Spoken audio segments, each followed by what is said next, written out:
बिस्मिल्लाहिर्रहमानिर्रहीम। आज हम देखेंगे transport of food in plant कि प्लांट के अंदर फूड जो है वो कैसे ट्रांसपोर्ट होती है। ठीक है। अच्छा, ट्रांसपोर्ट फूड की क्यों ज़रूरी है प्लांट के अंदर। जैसा कि हमें पता है कि प्लांट में फोटोसिंथेसिस जो है वो लीफ में होती है। ठीक है। और उसके अलावा खुराक जो है वो कोई और प्लांट का पार्ट तैयार नहीं कर रहा। प्लांट का वाहिद लीफ है जिसके अंदर मेसोफिल सेल होते हैं, वहाँ पे फोटोसिंथेसिस हो रही है, वहाँ पे खुराक तैयार हो रही है। और लीफ से हट के अगर हम देखें, स्टेम है, नीचे रूट्स हैं, इसके अलावा फ्रूट है, फ्लावर है जो डेवलप होता है, उन तमाम ऐसे पार्ट हैं प्लांट के जिनको खुराक की ज़रूरत होती है। तो लीफ में खुराक बनती है, बाकी तमाम पार्ट्स को खुराक की ज़रूरत होती है, इसलिए ट्रांसपोर्ट वहाँ पे लाजमी जुज़ है, ट्रांसपोर्ट का होना लाजमी है। ट्रांसपोर्ट ऑफ फूड जो है वो एक स्पेशल किस्म के सेल हैं प्लांट के अंदर जो इस ट्रांसपोर्ट को जो है वो अंजाम देते हैं, उन्हें हम कहते हैं फ्लोएम। और अगर हम फ्लोएम को फर्दर आगे देखें ओपन, तो फ्लोएम जो है आपके पास इस तरह का स्ट्रक्चर होता है जिसको हम कहते हैं फ्लोएम जो है वो मुश्तमिल होता है आगे सीव ट्यूब या सीव सेल्स हम कहते हैं उन पर मुश्तमिल होता है। और उसके अलावा उस फ्लोएम के साथ, क्योंकि फ्लोएम जो है वो ई न्यूक्लिएटेड है, उसके अंदर न्यूक्लियस नहीं होता, तो फ्लोएम के साथ जो है वो हेल्प के लिए जो सेल होते हैं पाए जाते हैं वो होते हैं कंपेनियन सेल। तो एक फ्लोएम के अंदर आपके पास सीव ट्यूब होती है या सीव सेल कहते हैं हम इसको, और उसके साथ जुड़ा होता है कंपेनियन सेल। ठीक है। और सीव सेल को अगर हम देखें तो सीव सेल जो है वो आपको इस तरह का स्ट्रक्चर नज़र आएगा। इस सीव सेल के ऊपर वाला पोर्शन और नीचे वाला पोर्शन एक प्लेट स्ट्रक्चर की फॉर्म शो कर रहा है जिसको हम कहते हैं सीव प्लेट। और इसके अंदर छोटे छोटे पोर्स होते हैं जिनको हम बोलते हैं सीव पोर्स। ये वो पोर्स हैं जिनके ज़रिए फूड ट्रांसपोर्ट होती है from one sieve cell to another sieve cell. और इन्होंने पूरा एक कॉलम डेवलप किया होता है स्टेम के अंदर, तने के अंदर। और ये जो कंपेनियन सेल है, क्योंकि सीव सेल के अंदर न्यूक्लियस नहीं है, तो कंपेनियन सेल जो है इसके अंदर न्यूक्लियस होता है। ठीक है। तो कंपेनियन सेल क्या करता है कि फूड की ट्रांसपोर्ट में हेल्प करता है। ठीक है। क्योंकि उसको एटीपी चाहिए, एनर्जी चाहिए, बाकी जो भी चीज़ें चाहिए वो कंपेनियन सेल प्रोवाइड करते हैं in the form of protein, इसको हेल्प कर रहा है। और इसके अलावा जो है एटीपी प्रोवाइड कर रहा है जिसके ज़रिए ट्रांसपोर्ट में हेल्प होती है। ठीक है। कंपेनियन सेल और सीव सेल जो है वो उनके दरमियान जो कनेक्शन होता है वो साइटोप्लाज्मिक कनेक्शन होता है, और हमने कहा था उसको हम बोलते हैं प्लाज्मोडेस्माटा। फूड जो है जो फूड जो ट्रांसपोर्ट होती है वो मैस फ्लो की फॉर्म में ट्रांसपोर्ट होती है। मीन मैस फ्लो होता है वहाँ पे। मैस फ्लो क्या है कि ना लिक्विड है ना सॉलिड है। ठीक है। इन दोनों का मिक्सचर है। मीन पानी है, उसके अंदर कोई शुगर है, कोई ऐसी चीज़ मौजूद है जिसकी वजह से वो मैस बना है, बल्कि सा मटेरियल बना है, उस फॉर्म में ट्रांसपोर्ट होता है वहाँ पे। और फूड की जो ट्रांसपोर्ट होती है वो होती है सोर्स टू सिंक। सोर्स ऐसा आप ये समझ लें प्लांट का पार्ट जहाँ पे फूड प्रोड्यूस होती है उसको हम सोर्स कहते हैं।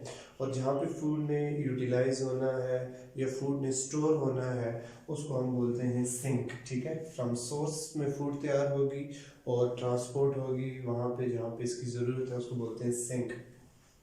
फूड जो है वो जो बनती है लीफ के अंदर वो बनती है in the form of glucose, और ट्रांसपोर्ट होती है in the form of sucrose, और स्टोर होती है in the form of starch plant के अंदर। ग्लूकोज की फॉर्म में बन रही है, ट्रांसपोर्ट क्यों नहीं हो रही? क्योंकि ग्लूकोज जो है वो रिड्यूसिंग शुगर है। ठीक है। और हाईली रिएक्टिव मॉलिक्यूल है, इसलिए ग्लूकोज की फॉर्म में ट्रांसपोर्ट नहीं हो सकती। और जब भी जो है वो ट्रांसपोर्ट हो रही है सुक्रोज की फॉर्म में, सुक्रोज आपके पास डाइसेकेराइड है। ठीक है। और नॉन रिड्यूसिंग है और इतना हाईली रिएक्टिव नहीं है, तो इसलिए सुक्रोज की फॉर्म में ट्रांसपोर्ट होती है और स्टोर हो जाती है स्टार्च की फॉर्म में। अब जो फूड की डायरेक्शन होती है ट्रांसपोर्ट की वो यूनिडायरेक्शनल नहीं है। ये मीन जैसे वाटर हमने देखा था कि यूनिडायरेक्शनल एक ही जाइलम के अंदर फ्लो करके ऊपर जा रहा है, तो यहाँ पे यूनिडायरेक्शनल नहीं है। लेट्स सपोज मल्टी डायरेक्शनल है।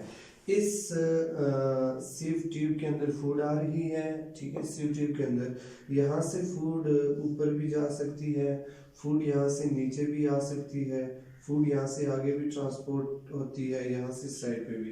तो मीन ऐसी जो ट्रांसपोर्ट है उसको हम बोलते हैं मल्टी डायरेक्शनल ट्रांसपोर्ट। ट्रांसपोर्ट कैसे टेक प्लेस होती है, कैसे फूड ट्रांसपोर्ट होती है? जैसा कि हमें पता है कि लीफ के अंदर फोटोसिंथेसिस हो रही है, तो लीफ के अंदर जो सेल फोटोसिंथेसिस में इन्वॉल्व है वो होते हैं मेसोफिल सेल। मेसोफिल सेल से खुराक जो है वो जाती है, पहुंचती है first of all companion cell में, ठीक है। कंपेनियन सेल उसको अपने पास खुराक ले आते हैं और फिर कंपेनियन सेल उस खुराक को आगे भेजते हैं सीव सेल में, और फिर सीव सेल के अंदर फर्दर जो है वो सीव सेल के through from one sieve cell to other sieve cell ये खुराक जाके पहुंचती है कहाँ पे, सिंक में पहुंचती है। अब ये कैसे पहुंचती है ये हम आगे डिटेल से देखते हैं। सबसे पहले अब इस खुराक के अंदर, खुराक में हमें कैसे पता चला है कि वहाँ पे सुक्रोज ही ट्रांसपोर्ट हो रहा है? तो हम ये देखेंगे कि कौन सा मटेरियल, विच मटेरियल जो है वो यहाँ पे ट्रांसपोर्ट हो रहा है इस सिव सेल्स के ज़रिए, कौन सा मटेरियल ट्रांसपोर्ट हो रहा है। अब उसके लिए उन्होंने क्या किया, एक एक्सपेरिमेंट किया गया है, ठीक है। एक्सपेरिमेंट में उन्होंने एफिड को यूज़ किया, जिसे हम तीला कहते हैं, ठीक है। एफिड, ठीक है, ये कीड़ा है जो क्या करता है कि अपनी जो है वो चूंच तने के अंदर लीफ के अंदर जो है इंसर्ट करता है और वहाँ से जूस वगैरह, नेक्टर वगैरह जो भी है उसको एक्सट्रैक्ट करता है, ठीक है। तो इन्होंने उसका इस्तेमाल किया।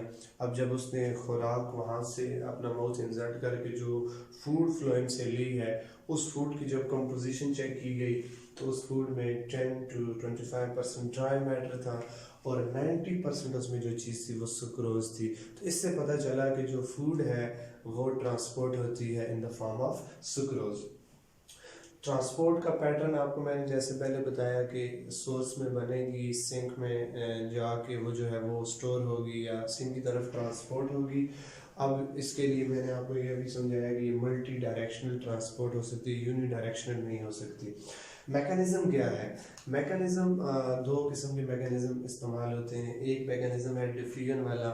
डिफ्यूजन वाला मैकेनिज्म सिंपल सा है कि आपको पता है कि जहाँ पे उसके जो है वो हाई में होगा मटेरियल, वहाँ से ट्रांसपोर्ट होगा टुवर्ड लोअर साइड, ठीक है, विदाउट इन्वॉल्विंग एनी फोर्स, ठीक है। तो उसको हम बोलेंगे डिफ्यूजन। तो डिफ्यूजन का प्रोसेस खासा लो प्रोसेस है इस फूड की ट्रांसपोर्ट में, जो वो भी चलता रहता है। लेकिन जो मेन चीज़ है वो है प्रेशर फ्लो। प्रेशर जनरेट किया जाता है, कैसे जनरेट होता है इसको एक्सप्लेन किया गया है एक थ्योरी के अंदर जिसको हम बोलते हैं pressure flow theory. Pressure flow theory जो है वो दी अर्नेस्ट मंच ने 1930 में, उसने ये कहा है कि जो आपके पास फ्लो है फूड का, ऑर्गेनिक सॉल्वेंट का जो फ्लो है वो ऑस्मोटिक प्रेशर जनरेट होने की वजह से वो होता है, वो फ्लो होता है, ठीक है। और उस ऑस्मोटिक प्रेशर कहाँ पे जनरेट होता है?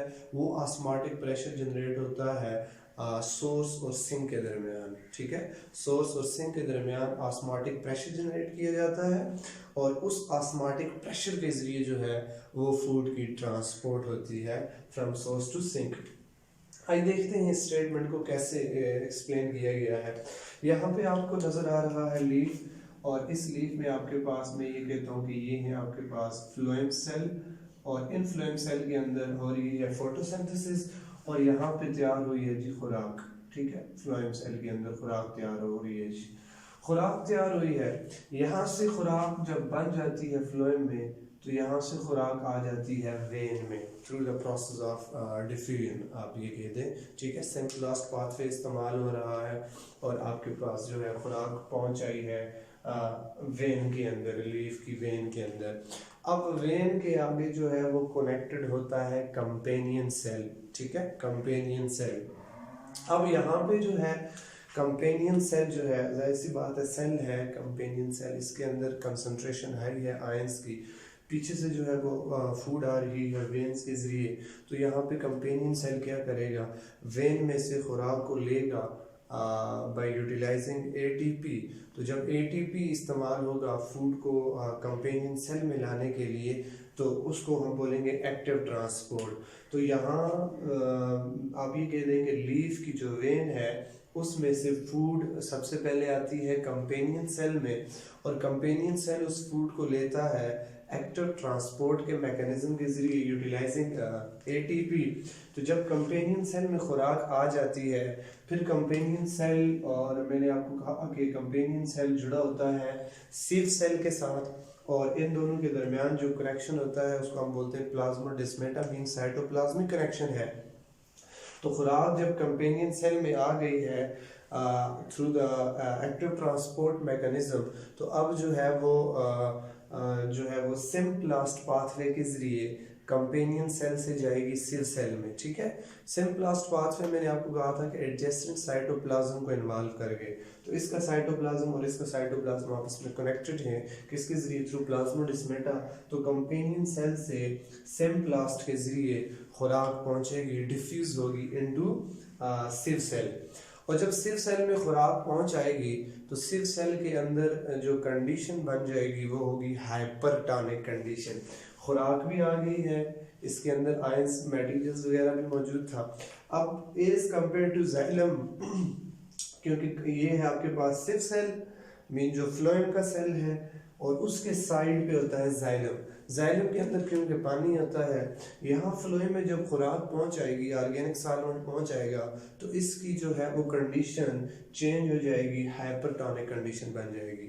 सिव सेल की कंडीशन जो है वो हाइपरटोनिक हो जाएगी, किसकी वजह से, फूड की एंट्री की वजह से। इसकी कंडीशन जब हाइपरटोनिक है तो आपके पास जो जाइलम है, जाइलम के अंदर वाटर है, तो वाटर वहाँ पे वाटर है, वहाँ पे खुराक नहीं है, तो वहाँ पे कंडीशन कौन सी है, हाइपोटोनिक। तो जब हमें पता है कि वाटर जो है वो मूव करता है हाइपोटोनिक से हाइपरटोनिक की तरफ, मीन उस एरिया में जहाँ पे वाटर का पोटेंशियल ज़्यादा है वहाँ से मूव करेगा उस साइड जहाँ पे वाटर का पोटेंशियल कम है।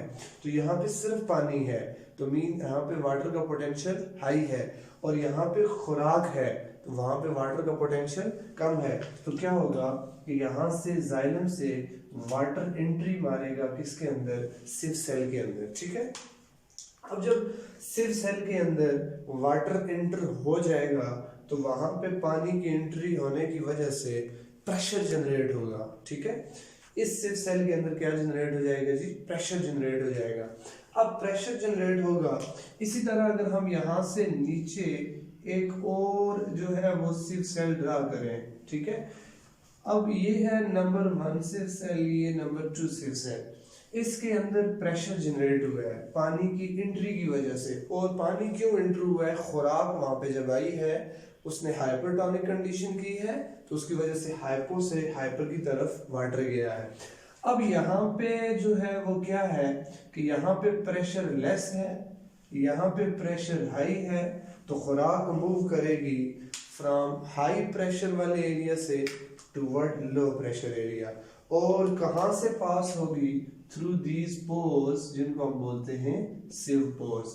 तो मीन खुराक due to pressure which is generated by water move from one sieve cell to other sieve cell. In this way एक जगह से दूसरी जगह आ रही है खुराक, इसको बोलते हैं प्रेशर फ्लो। कि प्रेशर जनरेट हुआ, प्रेशर ने खुराक को जो है वो फोर्स किया toward the area where the pressure is less. तो इस तरह जो है वो दूसरे सिव सेल में वहाँ पे फिर प्रेशर जनरेट होगा, तीसरे में, चौथे में, एट लास्ट जो है खुराक जाके पहुँचेगी किसके पास, सिंक के पास।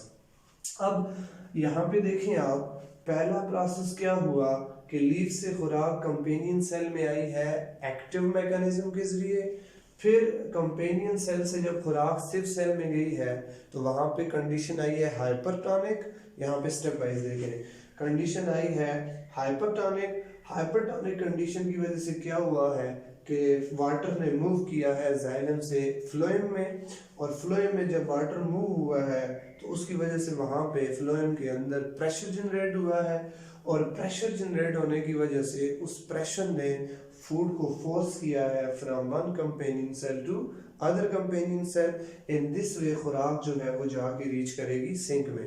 अब देखें यहाँ पे जब सिर्फ सेल्स के दरमियान जो है वो कोई एक्टिवली मैकेनिज्म नहीं हो रहा, एक्टिव ट्रांसपोर्ट वाला मैकेनिज्म नहीं हो रहा, वहाँ पे सिर्फ और सिर्फ प्रेशर की वजह से फूड को जो है वो फोर्स किया जा रहा है।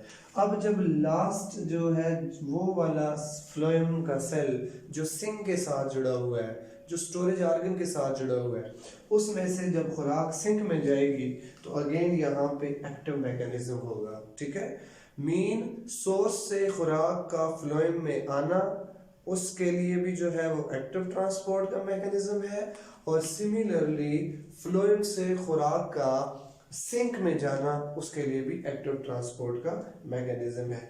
इन दिस वे जो है वो फूड की ट्रांसपोर्ट टेक प्लेस होती है किसी भी प्लांट के अंदर।